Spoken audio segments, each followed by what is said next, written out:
alxamdulilah wasalaatu wasalaamu calaa rasuulillah. wasiirada iyo xildhibaanada gudoomiyaha degmada hodan, agaasimayaasha kala duwan, waalidiinta wejiyada qurxan ee halka kan fadhiya, ardada quruxda badan ee aan maanta u xafladaynayno qalin jabintooda iyo kuwa aan qalin jabinayn laakiin qaybta ka ah xafladaba, dhammaan shaqaalaha iyo madaxda iskuulka Royal Muslim oo shaqo wanaagsan oo lagu faani kara qabtay. dhammaan assalaamu calaykum waraxmatullahi wabarakaatu.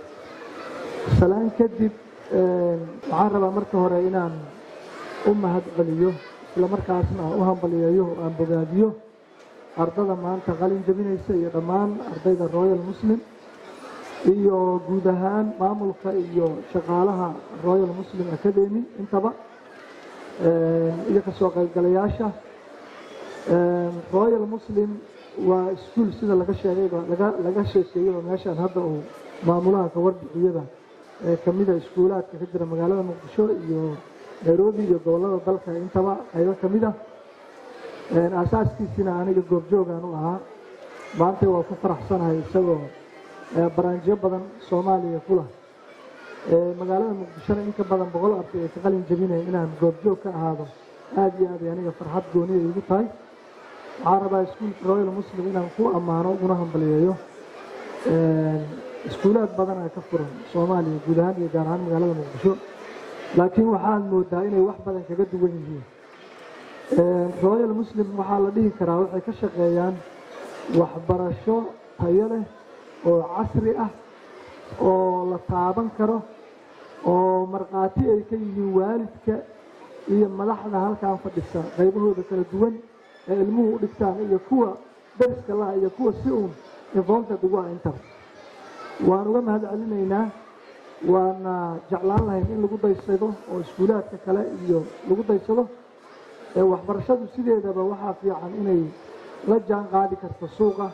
waxbarashadu waxaa fiican mid wax ka bedeli karto waaqaca iyo wacyiga suuqa inay tahay, laakiin hadday traditional iska ahaato tusaale hadda dugsiyo badan oo quraan ah dhammaanteen dugsiyo quraan ka soo baxnay inta badan waxaa laga yaabaa 2 dugsi oo xaafadaada ku wada taala in midna oo taxfiidkii quraanka iyo tartiibkiisa iyo tajwiidkiisa iyo wixiisa ka shaqeeyo oo maaragtay oo cunugina 2 sano oo quraanka ku xifdisiyo.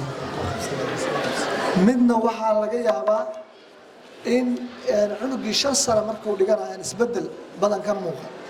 quraankii waa quraan isagu isma bedelayo, waa sidiisii, laakiin cidda waxbarashadaas facilitate garayna waxbaraya iyo macalinka iyo maamulka waa meesha isbedelku oo ka jira.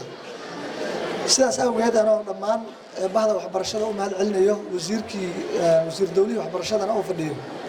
haddana waxaan isleeyahay aniga oo cid walba xaq dhowraya iskuulka Royal Muslim iyo iskuulo fara ku tiris oo magaalada iyaguna ka jira waxay ka duwan yihiin waxbarashada traditionalka ah ee wadankeena hore uga jiray. waxayna ku tusinayaan ardada sida maaragtay ay isugu kalsoon yihiin salafka fidness u qabaan halkaan inta soo fariisteen ay maaragtay dimuqraadiyadii iyo doorasho dadban iyo mid maaragtay dimuqraadiyad iyo doorasho dadban iyo mid toos iyo inaga ay nooga sheekeynayaan oo ay ka waramayaan examples adduunkii ka soo waaridayaan dimuqraadiyadii iyo sida ay tahay ay ka soo waaridayaan oo aysan cabsanayn. إلهي القرآن كيس وحنا كليه هاي قل هل يستوي الذين يعلمون والذين لا يعلمون. قفك وحبرتي وقفك وحبرني مسنا علمنا ما ركتي هذا وحي آد برتو ونكسب وعلم. كنت أرض الرواية المسلم أرض بدن أو ما أنت وحبرت الله مسنا وكاسكيلس يحلفت في عين سيدا كم وقته وأنا كبيرين. وهم هل علينا maamulka sida ay noo sheegaan been skills soo kordhiyeen sanadkii horena waa kula dardaarnay in skills ay soo kordhiyaan adduunyada hadda skillskaas iyo xirfadahaas maaragtay gaarka ayay aaday. theory-ga waxa in badan ka nuxur badan ama jobless-ka iyo shaqo la'aanta yareyn karaayo waa in dadka xirfado kala duwan loo yeelo. marka inay darawalnimo iyo harqaan iyo waxa lagu magacaabo baariste iyo koronto iyo haddaan qaldanay saas maamuluhu mar ii sheegay waxyaabo badan ay soo kordhiyeen waa ku ammaanaynaa. waxaana ka rajaynaynaa sanadaha soo socdana inay initiative cusub la imaan doonaan oo wax badan oo kale oo hadda aan naloo sheegin amaba aanan qaarkeen ku baraarugsanayn amaba adduunyada ka jiro innaga ereyadeena ka jiro inkastoo noloshu ay ismaajgaraynay isku dhowdahay inay soo kordhi doonaan aan rajaynaya insha allahu tacaala mar raba inaan badiyo mar labaad iyo mar saddexaad aadaan ugu mahad celinaa waalidiinta iyo ardayda iyo madaxda ka soo qayb gashay si gaarana waxaan ugu mahad celinaa maamulka iskuulka Royal Muslim oo mar walba u taagan inay deliver gareeyaan ay gaarsiiyaan bulshadooda waxbarasho tayo leh waxaan ka rajaynaynaa meesha ay maanta joogaan inay ka sii barataari doonaan. Assalaamu calaykum.